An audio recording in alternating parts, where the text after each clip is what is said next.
Il y a toujours une rupture, donc il y a toujours un décalage. Comme un enfant adoptif qui est adopté, là, qui m'aurait pas dit. Mais même quand on dit aux enfants adoptés, ils souffrent de troubles après. Je suis désolée, ça a été encore une fois étudié. 4 fois plus de suicides chez les enfants adoptés. Voilà, c'est un fait. C'est parce qu'on a un déracinement qui fait que on est en quête constante de notre identité et c'est normal, c'est normal. Alors je dis pas que ça va être évidemment le cas de chaque enfant né par GPA, c'est pas ce que je suis en train de dire, mais c'est un risque. Il y a de l'amour aussi. Il y a l'amour, enfin l'amour règle pas tout. J'aimerais bien, mais non, ça règle pas tout. Non, mais ça règle. Non, ça peut pas tout excuser. C'est encore une fois. Alors c'est pas un droit. Un enfant n'est pas un droit. Avoir des enfants n'est pas un droit. Alors on tente de nous faire dire, on tente de dire qu'il y a un droit à l'enfant, ça n'existe pas. Je le répète. Par contre, les enfants ont des droits. Ok, donc là c'est suite à l'interview des Incorrectibles, dont le sujet porte principalement sur la GPA. Et donc cette femme qui est née d'une GPA est absolument contre cette pratique. Alors moi je suis pour la liberté absolue du corps, donc à savoir vraiment tout en fait, enfin je veux dire même vendre un organe, tant que c'est ton corps, fais ce que tu veux. Bon là la subtilité c'est qu'on crée un être vivant avec cette pratique, mais le truc c'est que donc là elle parle du suicide, comme quoi il y en a beaucoup plus chez les enfants adoptés. Bon, elle met un peu la GPA avec, dans le sens où c'est des enfants qui manquent de repères ou qui ne sont pas enracinés. Alors pour moi, je sépare un peu les deux, parce que quelqu'un d'adopté, généralement, effectivement, il ne connaît pas ses parents.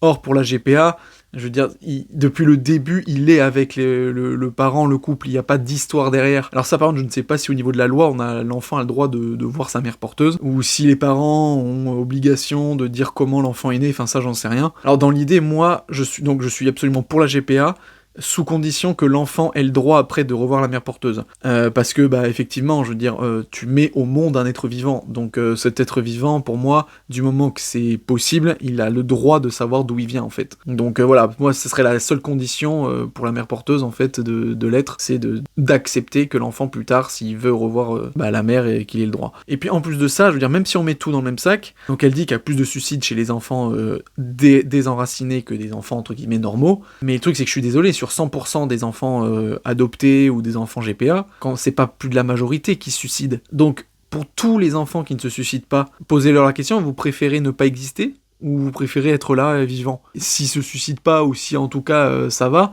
je pense que l'immense majorité va dire qu'en fait ils préfèrent être vivants. Du moment que t'es vivant, si justement tu n'es pas suicidaire ou que tu n'as pas envie de mourir, en fait l'être vivant voudra être vivant que ne pas être. Donc c'est vraiment, il n'y a même pas de débat. Vous auriez préféré ne pas naître? Non, pas. Ce que j'aurais fait, ça c'est une question qui revient très souvent. Mais si j'étais pas né, je ne serais pas là à vous parler aujourd'hui. Oui, voilà, mais la question c'est. Non, mais pardon, mais je veux dire, avec le recul aujourd'hui, pardon, c'est ça aussi la question de fond. Vous êtes mère aujourd'hui, vous aussi. J'ai envie de dire, la vie, voilà, vous êtes. J'aurais préféré ne pas être né de cette manière. Oui. Mais ça veut dire ne pas être né du tout. Je ne serais pas là à vous parler. Voilà. Donc la question ne se poserait même pas parce que je ne serais pas là à vous parler. C'est comme les enfants qui sont nés d'un viol. Ils peuvent combattre le viol plus tard. Je compare pas ça à un viol, je pars du principe qu'on peut combattre de la manière dont on est né. On peut ne pas être d'accord avec la manière dont on est né. C'est tout à fait. Parce que moi personnellement, à titre personnel encore une fois, et je parle pas de tous les enfants nés par GPA, je remets encore ça sur la table parce que ça revient souvent. Je sais que ça peut affecter l'enfant et je sais aussi que ça peut affecter une femme parce que j'en suis une. Donc c'est important de le dire aujourd'hui. Donc voilà, justement, là, il lui pose la question à elle. Là, je trouve qu'elle répond complètement bien, dans le sens c'est logique. Effectivement, si elle était pas née, elle se poserait même pas la question. Dans la vie, tout peut se passer, il y a des chemins qu'on prend, etc. Il suffit de rien pour que nous, on n'existe pas en tant que tel, en fait. Enfin, je veux dire, le fait que ça soit ce spermatozoïde avec cet ovule, etc. à ce moment-là, je veux dire, c'est une chance sur des milliards de possibilités que ça soit nous. Effectivement, on se pose la question de est-ce que t'aurais aimé que ta mère rencontre une autre personne avant, que ton père, etc. machin. Je veux dire, on s'en branle parce qu'effectivement, on serait pas né. Du coup, on se poserait pas la question de dire non, on serait dégoûté parce que de toute façon, on n'existerait pas. Donc c'est un peu son cas, elle. On peut condamner la façon dont on est né sans pour autant dire vu que je l'aime pas, je préfère ne pas être là. En soi, elle a complètement raison. Donc en fait, au final, pour moi, ça restera quand même égoïste ce genre de comportement de dire d'être contre cette pratique. Dire que c'est pour l'enfant, c'est ridicule parce qu'il y aura toujours des enfants plus heureux nés de GPA ou adoptés que des enfants nés normalement et qui ont une vie de merde. Donc c'est pour ça en fait, la vie elle est tellement faite d'immenses possibilités que c'est ridicule de vouloir juger la façon dont c'est fait parce que voilà, ça dépend de chaque individu en fait. Mais Paris Hilton, ce qui est tragique, c'est qu'elle a des traumatismes, et ce que je trouve terrible, et bon, je vais essayer de ne pas la juger autant que je peux, parce que j'aime pas juger les gens, parce que je pars du principe que j'ose espérer qu'elle ait pas fait ça pour faire du mal. Et ce qui est tragique, c'est qu'elle avait des traumatismes, et elle a fait subir les traumatismes à une autre femme. Enfin, c'est peur qu'elle n'a pas voulu. Voilà, c'est l'analyse que je fais, c'est que elle a pas voulu prendre ces risques-là, donc elle a fait prendre les risques à une autre femme. Parce qu'il faut pas l'oublier, une grossesse, c'est pas sans risque. On nous répète tout le temps déjà, dans une grossesse lambda, on peut avoir plein de risques, de problèmes. Dans une GPA, à cause de la FIV, et à cause aussi du fait que l'embryon généralement n'est pas génétiquement lié avec la mère porteuse, il y a plus de risques de beaucoup de choses, d'accouchement à long terme, voilà, il y a une longue liste de choses, dont la mort. Oui, non, mais là, elle donne l'exemple de Paris Hilton. personne, elle a fait culpabiliser en mode elle a fait prendre un risque à quelqu'un d'autre, une mère porteuse, mais à un moment donné, rien à foutre. Le risque de la personne, je veux dire, elle est majeure, vaccinée, elle fait ce qu'elle veut en fait, la mère porteuse. Si elle meurt pour X raison, rien à foutre en fait. Ça sera son risque à elle. Paris Hilton n'a pas mis un couteau sous la gorge en lui disant fais un bébé pour moi. Donc cet argument, il est inexistant quoi. Moi je suis totalement pour la PMA.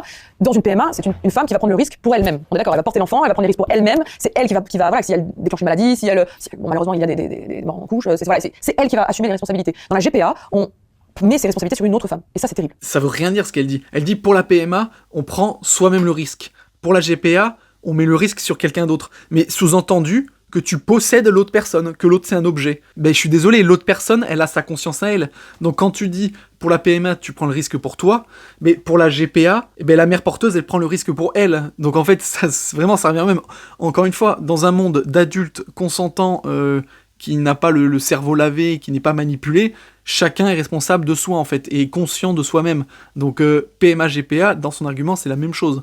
La personne qui le fait prend le risque pour elle. Et elle a interdiction aussi de parler de son contrat. Voilà, elle a interdiction. Donc c'est pour ça que Et puis, il y a interdiction pendant aussi la grossesse.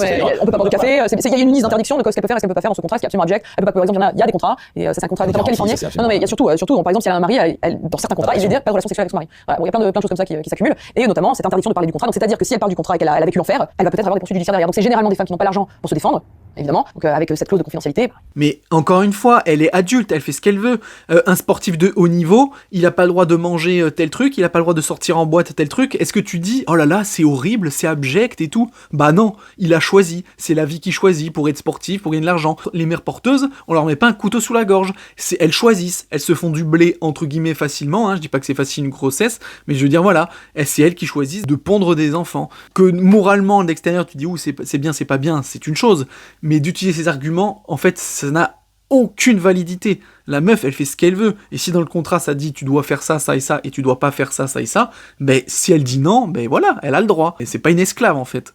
Je pense qu'il peut y avoir 0,001% des cas où il y a vraiment une fille qui fait ça vraiment pas pour l'argent, par amitié, mais qu'est-ce que j'en sais, peut-être qu'elle est payée par ses amis, peut-être par conscience, pas par morale, ils vont lui offrir quelque chose, ils vont lui offrir sa nourriture, ils vont quand même lui offrir ses vêtements, je pense que demain, si vraiment on enlevait tout l'argent de l'équation, tout, et je dis bien tout, on le rembourse rien, on la laisse comme elle est, elle se gère toute seule, je pense pas que les femmes iraient s'aligner pour louer leur corps. Pour terminer, c'est l'argument de donner son corps pour de l'argent, quoi. Et je suis désolé, mais en fait, c'est ce que l'ensemble de l'humanité fait. Allez, 99% de l'humanité vend son corps. Alors déjà, voilà, le plus vieux métier du monde, hein, la prostitution, là, littéralement, tu vends ton corps. S'il y en a qui ont envie de le faire librement, sans être sous l'emprise d'un Mac ou quoi, je vois pas où est le problème, en fait, hein, à part si t'es un gros prude ou un gros religieux. Je veux dire, touche à ton cul, sinon, pour le reste, hein. Ensuite, tout ce qui est modèle, les modèles photos qu'on voit et tout ça, machin, ils vendent leur corps, en fait, et c'est littéral aussi, hein, c'est pas du sexe, mais ils vendent leur corps, en fait. C'est des images, du superficiel. Ensuite, pour aller un peu plus loin, les acteurs, ils vendent leur corps. Ils sont payés pour réciter un texte par cœur en jouant un rôle dans une image. Enfin, c'est clairement vendre son corps. Et ensuite, pour aller plus loin, hein, pour extrapoler encore plus, tous les employés, en fait, de la planète, ils vendent leur corps. On te dit,